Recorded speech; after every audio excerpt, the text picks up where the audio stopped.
The Psychology of Resentment, Nietzsche's darkest lesson. Friedrich Nietzsche discovered something disturbing about human nature, something most people never want to admit about themselves. He found that beneath much of what we call morality, beneath our sense of justice, beneath our compassion and concern for others, there often lies something far darker, something more primitive, more destructive. He called it ressentiment. The French spelling was intentional because he was describing something more complex than simple resentment. This was a psychological poison, a form of moral corruption that masquerades as righteousness. And it's everywhere in modern culture. Nietzsche's lesson about resentment is his darkest, not because he celebrated it, but because he showed how it operates in the shadows of our best intentions, how it transforms weakness into moral superiority, how it creates entire systems of values designed not to uplift, but to pull others down. Understanding Nietzsche's analysis of resentment is uncomfortable. It forces you to examine your own motivations, your own sense of justice, your own moral positions, and ask the difficult question, are these coming from strength and genuine compassion, or from hidden resentment dressed up as virtue? This isn't just abstract philosophy. It's a psychological diagnosis that explains much of modern culture. Cancel culture, victim mentality, moral superiority, performative activism, all can be expressions of what Nietzsche warned about. Resentment wearing the mask of righteousness. The birth of resentment. Nietzsche traced resentment to a specific psychological origin. It begins with impotence, the inability to act, to create, to express genuine power in the world. This impotence creates a wound, a sense of inadequacy that's too painful to accept. The wound of powerlessness. When someone feels genuinely powerless, unable to change their circumstances, unable to compete, unable to achieve what they desire, they face a choice. Accept this reality, which requires humility and self-knowledge, or find a way to transform their powerlessness into a form of power. Resentment chooses the second path. It transforms weakness into moral superiority. I'm not weak, says the resentful person. I'm morally superior.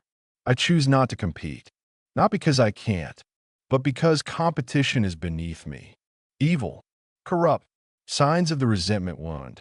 You feel powerless to change your circumstances directly. You're constantly comparing yourself to others and feeling inferior. You interpret others' success as your failure or oppression. You feel the world is fundamentally unfair to you specifically. You believe you would succeed if others would stop holding you back. The inversion of values. Here's where Nietzsche's insight becomes truly dark. Resentment doesn't just accept powerlessness. It inverts the entire value system.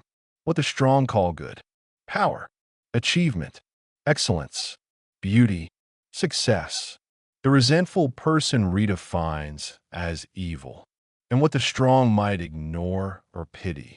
Weakness, failure, mediocrity, suffering. The resentful person redefines as good, as morally superior, as evidence of virtue. This inversion is brilliant in its cruelty.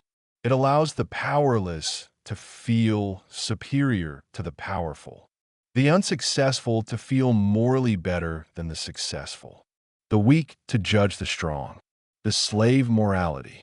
Nietzsche called the value system born from resentment slave morality, not because he approved of slavery, but because he saw it as the morality of those who feel enslaved, who feel powerless, who can't create their own values from a position of strength. Master morality versus slave morality. To understand slave morality, you need to understand its opposite, what Nietzsche called master morality. Master morality defines good as strong, powerful, creative, excellent, life-affirming, defines bad as weak, passive, Mediocre. Life-denying. Celebrates achievement. Courage. Independence. Takes responsibility for outcomes. Creates values from a position of strength. Slave morality. Defines good as humble. Meek. Obedient. Suffering. Self-denying. Defines evil as proud. Strong. Independent. Successful. Self-affirming. Celebrates victimhood. Weakness. Dependence. Blames others for outcomes. Creates values from a position of resentment. The moral superiority trap. The genius of slave morality is how it provides moral superiority without requiring any actual achievement or growth. You don't need to become strong, skilled, or successful. You just need to be weak, oppressed, suffering, and suddenly you're morally superior to anyone who's achieved anything. This is why Nietzsche saw it as poison. It removes all incentive for self-improvement. Why would you develop strength when weakness makes you morally better? Why would you pursue success when failure makes you more virtuous? Signs you're trapped in slave morality. You feel morally superior because of what you've suffered, not what you've achieved. You judge successful people as morally inferior or corrupt. You believe that your inability to succeed is evidence of your goodness. You're suspicious of anyone who's confident, strong, or ambitious. You equate comfort, success, or power with evil. The mechanisms of resentment. Nietzsche identified specific psychological mechanisms through which resentment operates. Understanding these mechanisms helps you recognize resentment, both in yourself and others. Mechanism 1. The imaginary revenge. The resentful person can't take real action against those they resent. They're powerless, so they take imaginary revenge. They fantasize about the downfall of those they resent. They imagine scenarios where the successful suffer, where the powerful are humiliated. This imaginary revenge provides temporary relief, but it also reinforces the cycle of resentment. Because imaginary revenge never satisfies. It just feeds the hunger for more revenge, more fantasies of others suffering. Modern expressions. Cancel culture fantasies of destroying careers. Schadenfreude over celebrities' problems or failures. Apocalyptic fantasies where they'll all get what's coming. Conspiracy theories where the powerful will be exposed and punished. Revolution fantasies where the tables are turned and the powerful become powerless. Mechanism 2. The poison of comparison. Resentment feeds on comparison. The resentful person constantly measures themselves against others, always finding themselves lacking. But instead of using this as motivation for growth, they use it as evidence of oppression. I will be successful if not for them. I would be happy if they didn't have so much. I'm only poor because they're rich.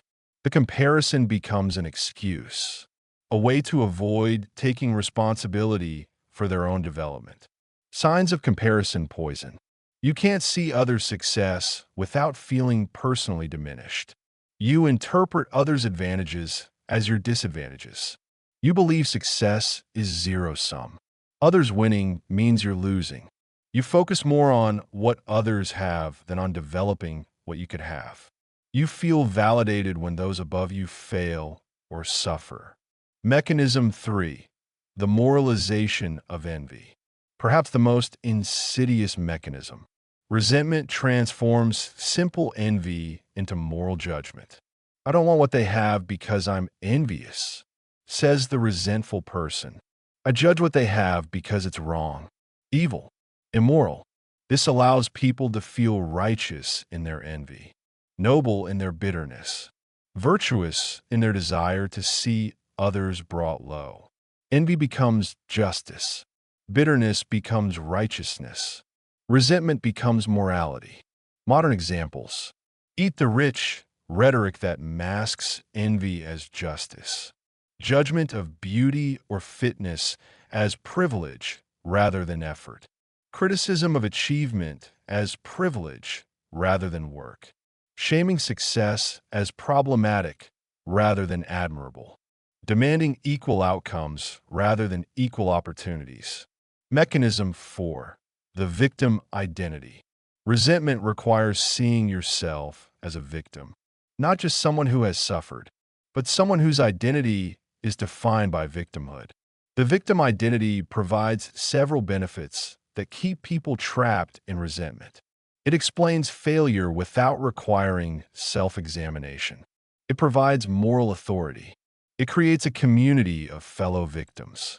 It demands that others give you what you haven't earned.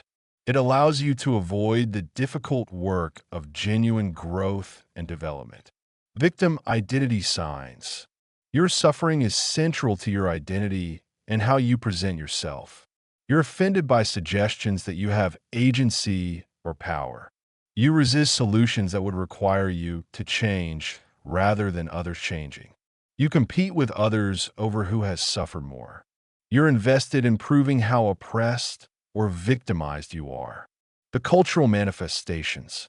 Nietzsche wrote primarily about religious morality, but his analysis applies to many modern cultural phenomena.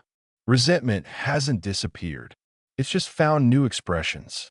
Social media resentment. Social media has created a perfect breeding ground for resentment. Constant exposure to others' curated success. Instant ability to express judgment and condemnation. Anonymous platforms for taking imaginary revenge.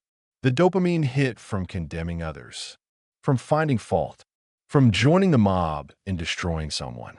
This is resentment in pure form, dressed up as accountability, justice, moral courage. Social media resentment signs. You feel satisfaction from others being canceled or shamed. You participate in pile-ons against people you don't know. You're more comfortable condemning than creating. You search for reasons to be offended or outraged. You derive your sense of moral superiority from your online activism. The resentment of identity politics. Nietzsche would recognize much of modern identity politics as resentment dressed as justice. Not all of it. Genuine oppression exists. Real injustice needs addressing.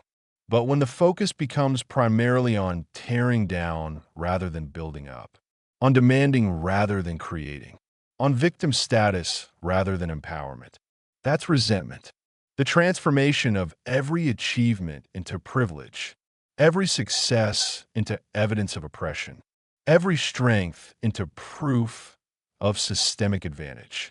This is the inversion of values Nietzsche warned about. The resentment of moral superiority. Perhaps most dangerous is the resentment that hides behind moral superiority. The person who judges everyone, who finds fault everywhere, who's always offended, always hurt, always demanding apologies and accommodation. This person feels morally superior not through any positive achievement, but through their capacity to be offended, their sensitivity to injustice, their awareness of problems.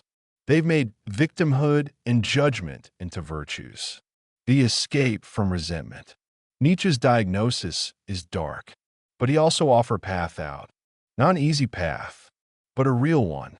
The path requires honesty, courage, and the willingness to take responsibility for your own development. Step 1. Recognize resentment in yourself. The first and hardest step is admitting that you have resentment. That's some of your moral positions.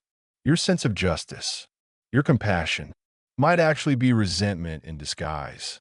Honest questions to ask yourself. Do I feel morally superior because of what I've suffered rather than what I've created? Do I judge successful people primarily to feel better about my own lack of success? Do I focus more on tearing down than building up? Do I derive satisfaction from others' failures or problems? Do I resist solutions that would require me to change rather than others changing? Am I more comfortable in the victim position than in a position of power and responsibility? Step 2. Accept your own power. Resentment comes from feeling powerless. The cure is accepting and developing your actual power. Not power over others, but power over yourself, your choices, your development, your life. This means giving up the comfort of victimhood, the moral superiority of suffering, the community of fellow victims. It means taking radical responsibility for your life, even when external circumstances are difficult. Power acceptance practices.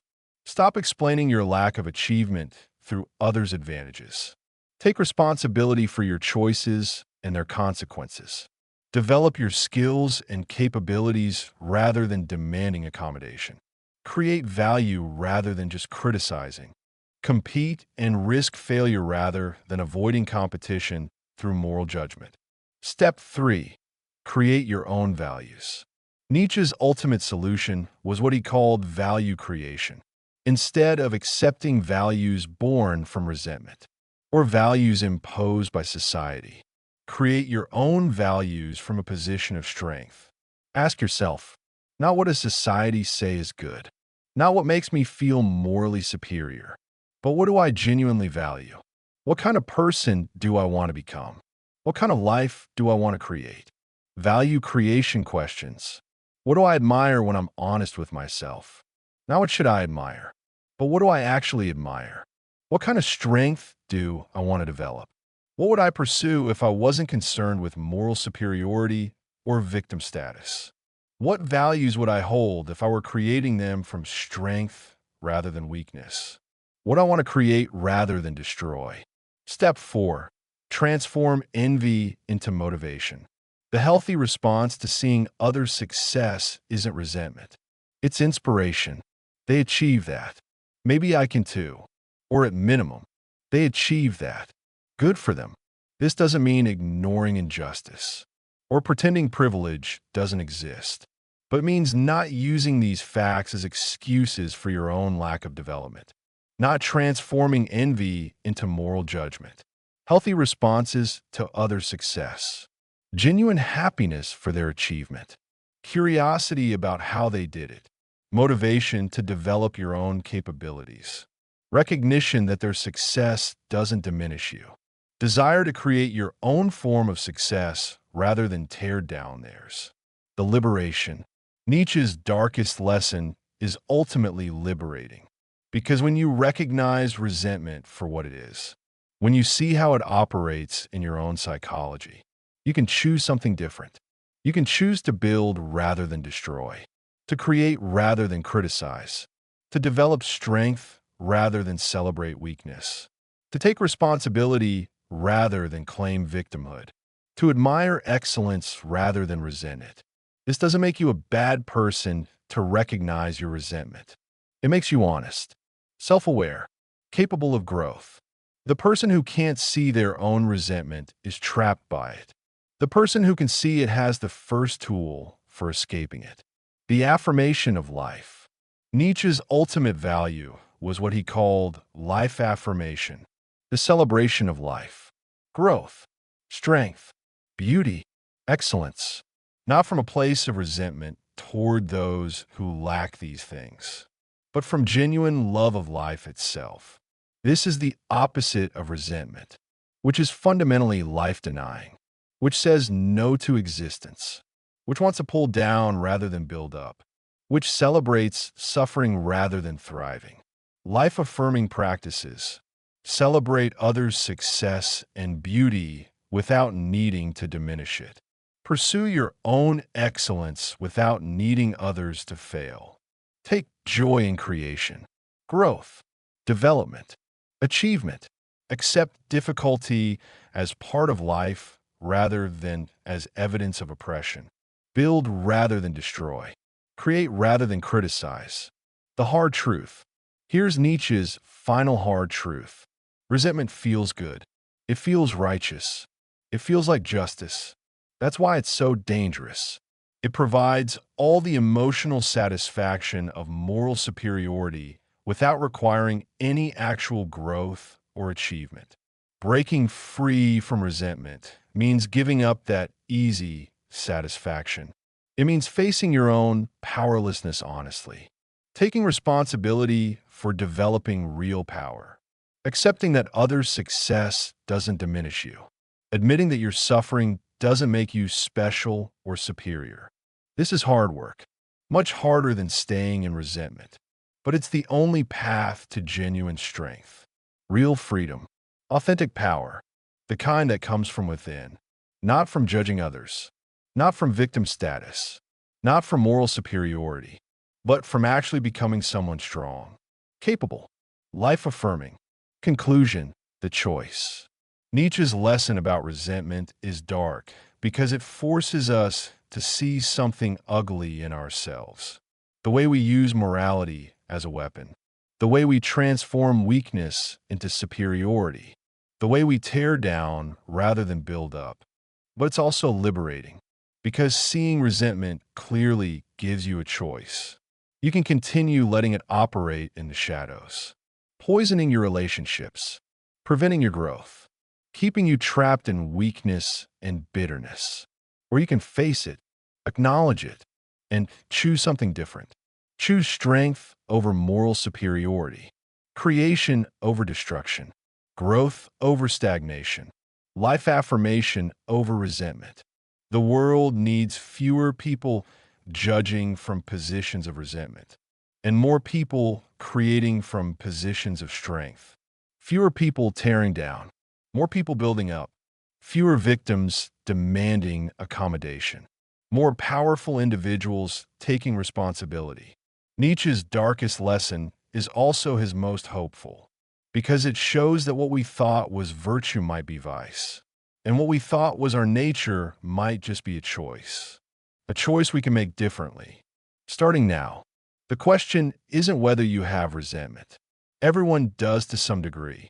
The question is whether you'll let it define you, control you, limit you, or whether you'll face it honestly, transform it, and become something stronger, something better, something truly powerful rather than just morally superior. That choice is yours, but only if you have the courage to look at your own psychology honestly, to see the resentment, to admit it, and to choose the much harder path of genuine strength and authentic power. This is Nietzsche's gift, not comfort, not validation, but truth, the kind that sets you free, if you're brave enough to face it.